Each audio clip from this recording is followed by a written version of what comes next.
Good afternoon, everyone. Welcome to one of our boot camp sessions, our last boot camp session for the week. We've held a variety of workshops to help students who just graduated. And in thinking about this, when we had the whole COVID and unemployment shot up to 20%, you know, I kept thinking, oh, here we go again. I graduated in the early 80s and the unemployment rate was 12.7% when I graduated. So I know what it looks like to graduate when things are tough. And then I remembered back when we had the Great Recession, there were so many students that we worked with then, in particular, and alumni, and we kept saying, you know, it will get better, but it was kind of hard to believe at that point in time that it would. So I thought a perfect person to reach out to was Hannah Stork, and Hannah's with us today. And well, Hannah, tell them a little bit about yourself and who you are and what you do, and then we'll get into our conversation. Yeah, sure. So Hannah Stork, I am a client executive with a company called Rural Sourcing. Rural Sourcing, or we like to go by RSI because rural can be hard to say. RSI is a custom software development firm. We do IT outsourcing, custom software application development, work for a lot of Fortune 1000 companies, as well as kind of high growth SaaS product platform companies. And so those companies often turn to us to do their development work or to partner with them on those development projects. We've got a really cool model. We've got about 500 or so developers across the US. And we're called Rural Sourcing because we place our development centers in mid-sized cities across the US, places like Fort Wayne, Indiana, which is our newest development center. We've got 6 in total. And it's a great mission, a great model, really awesome clients. I've been there about a year, went a few different paths through my career leading up to this point, but it's a great fit. I am an Indiana Tech alum, graduated in 2009 during the recession, and played basketball at Tech, so student athlete as well. Love my tech community and excited to be here.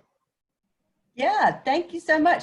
You know, we should say today is RSI Day with the Indiana Tech Career Center, because Amy Lynn Gaff, who's also an alum, was on this morning actually doing an employer spotlight. It was funny because Amy and I scheduled you and Amy scheduled Amy, and we didn't know it. And then we found out we scheduled you both on the same day. So I said, well, woo-woo, got to go to our alums. So, or actually that are developers at our company too. Yay. Well, look at that. Good to know. So, okay, Hannah, let's think about this. It was back in the day, 2009. Do you remember how you felt at graduation? Yeah, so I remember paying attention. I had always somewhat paid attention to economic and political issues as a student, but I had been paying attention in September 2009 when things started to get, or 2008, sorry, when things started to get go downhill and the economic collapse that ensued.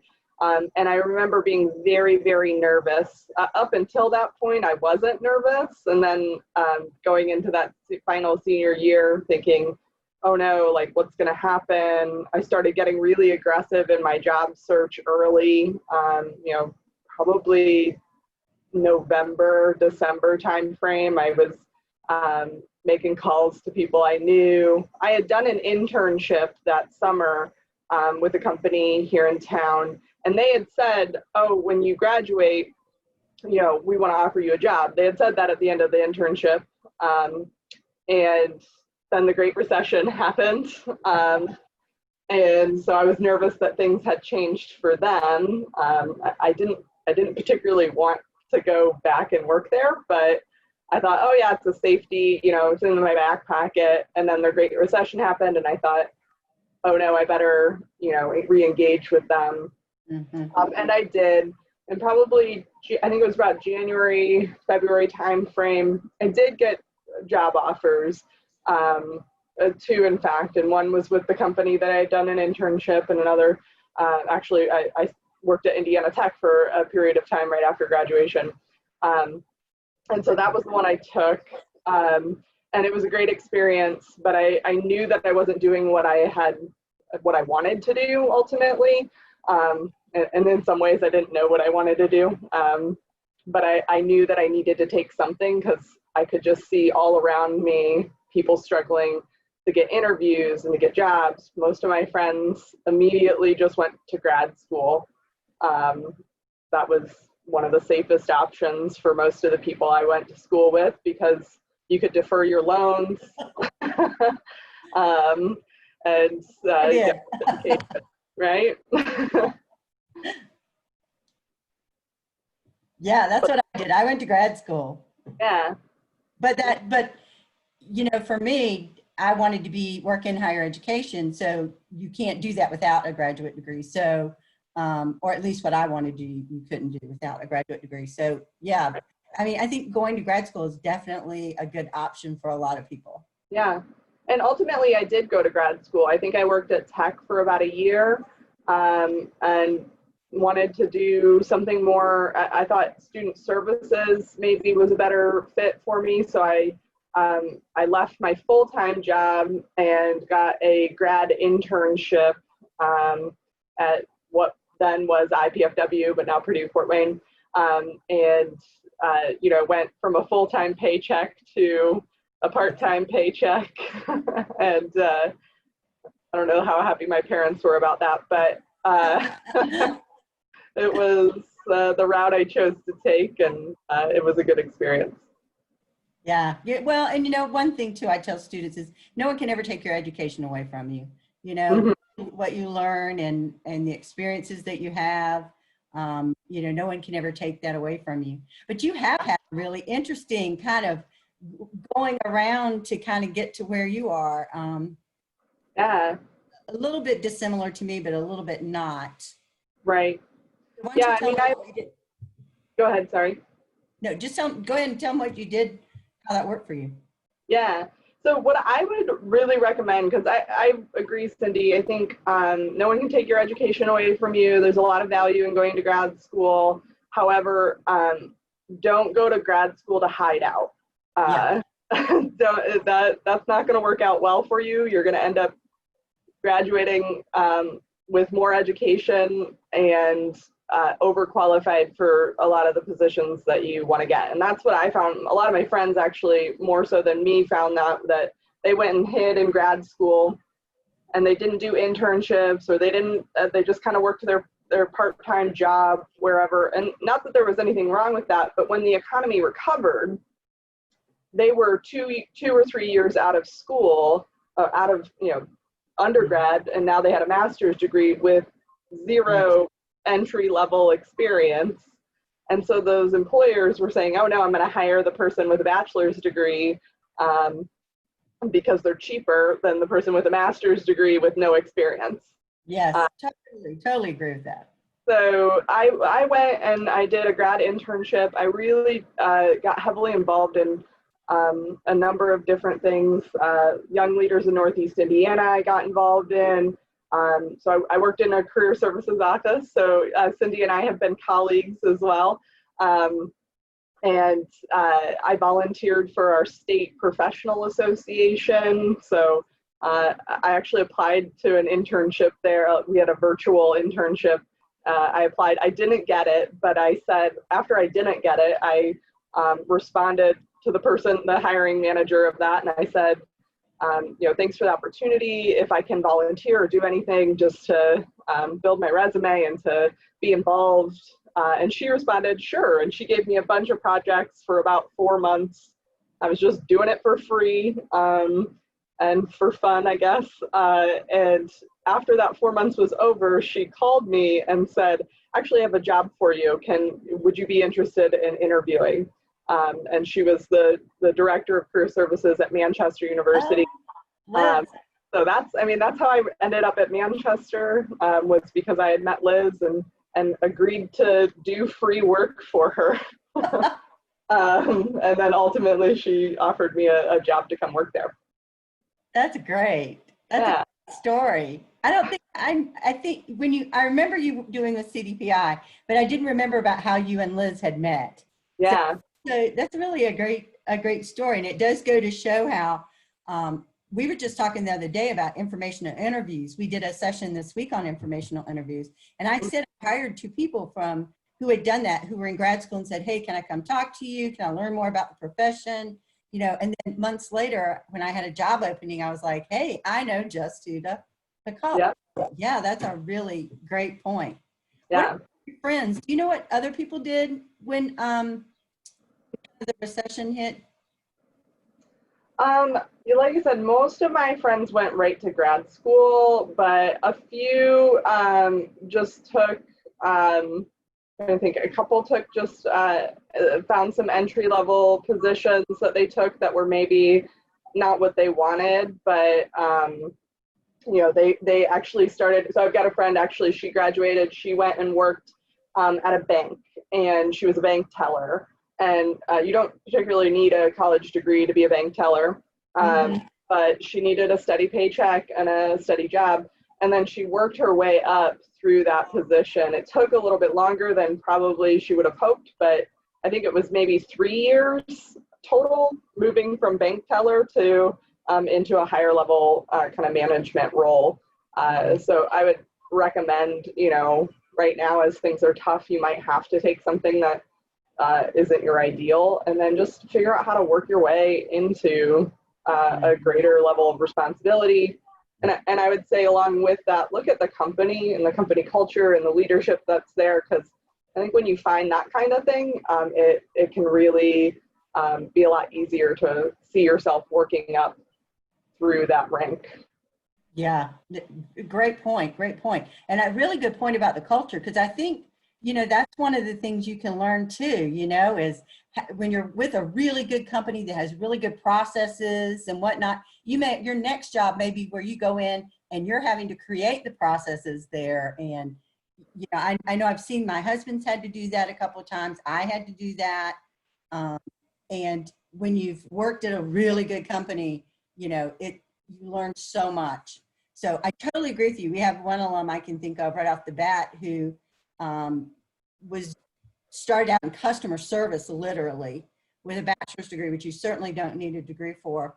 But it was with a really good company in town, and he kind of just kept moving up. You know, finally got into a client manager. Now he's gone to another company. So it's the same thing. It took a little bit longer. Yeah. And the thing I want, you know, graduates now to understand is it may take a little bit longer, but still try to use the time to get something out of it. Don't just go work at Subway or whatever. Try to work with the, you know, the best company you can. Learn, meet people. I think networking. I know we had, go ahead. Yeah, every job I've ever gotten is because of networking and getting out there and meeting people and asking for help and volunteering for things.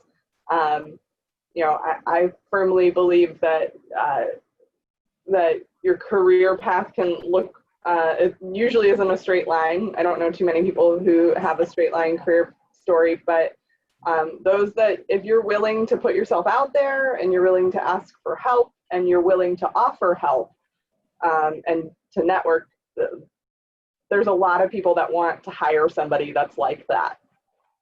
Yes, totally agree with that. You know, and some things, some jobs you take, you might not realize now what you're going to need or what you're going to learn in that job that will benefit you later. You know, I constantly talk about how when my husband and I moved to Youngstown, Ohio in the mid 80s, and unemployment there was just terrible. And I landed the job at the hospital, the largest employer in the county, as the recruiter for them. And had I not been a recruiter, I really would not be the kind of career center director I am, because having hired people constantly and reviewing resumes and all that, I have a different way of thinking things. So I think that's important too. We're just about out of time. The only other thing I can think of is I do know, I encourage students, even if you graduate and don't have a job, consider an internship, especially if it might be something that, you know, they're just not sure if they're going to be able to hire somebody right now, but they want to bring people in. I will say, I don't know if you've seen it, but the unemployment rate came out today, and we're down to 13, or up to 13, down to 13%, which is much better than what people expected. People expected it to be around 20. So I do think there are companies who are still hiring. I think there are companies who want to hire but might be nervous, so they may be offering internships. So, you know, what are your thoughts on that? Yeah, I would absolutely take an internship. I would stick it out is what I would say. I know that sounds really corny probably, but even in the job that I'm in currently, I came to rural sourcing. So I spent about 7 years in higher education, and then I went into working in economic development and business development sales work. And then I came to rural sourcing, which was a totally different career path entirely. I mean, it's a tech company. I am not technical. But you are. But I really liked the company and the leadership there. So I took a position as a project manager about a year ago now. And I'm not gonna lie, I didn't care for it very much. I wasn't very good at it, to be honest. It wasn't right in my skill sets, but I knew that it was a good company, and I knew I could learn something. So I stuck with it, even when I didn't entirely want to. And that resulted in me getting a promotion into this role that I'm in now as a client executive, which is, it's like it's a job that was built for me. Oh, good. I absolutely love it. So stick it out is what I would say, even if you don't land something you like right away, even later in your career, give everything at least a year. That's really great advice. And I really appreciate you saying that, because I have to tell students that all the time. You know, I think they, especially new grads, they go into their first job and they think it should be something, and it's not.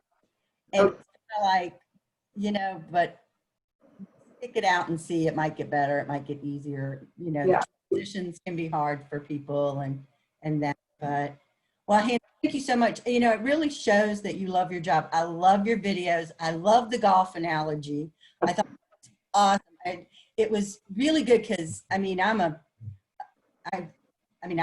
my generation created computers, so we just had to learn everything by hand, right?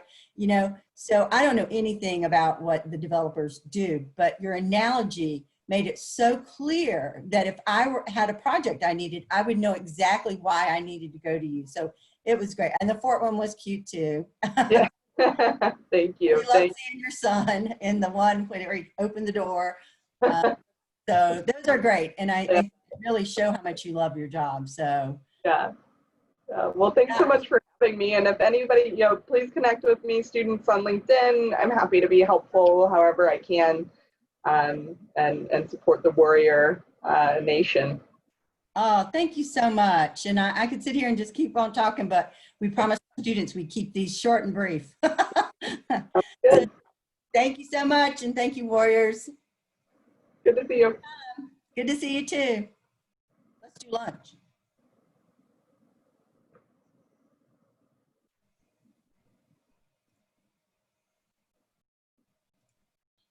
Thanks, Hannah. Yeah, we'll see ya. See you soon. Thank you. Yeah. Thanks for coming, Kristen.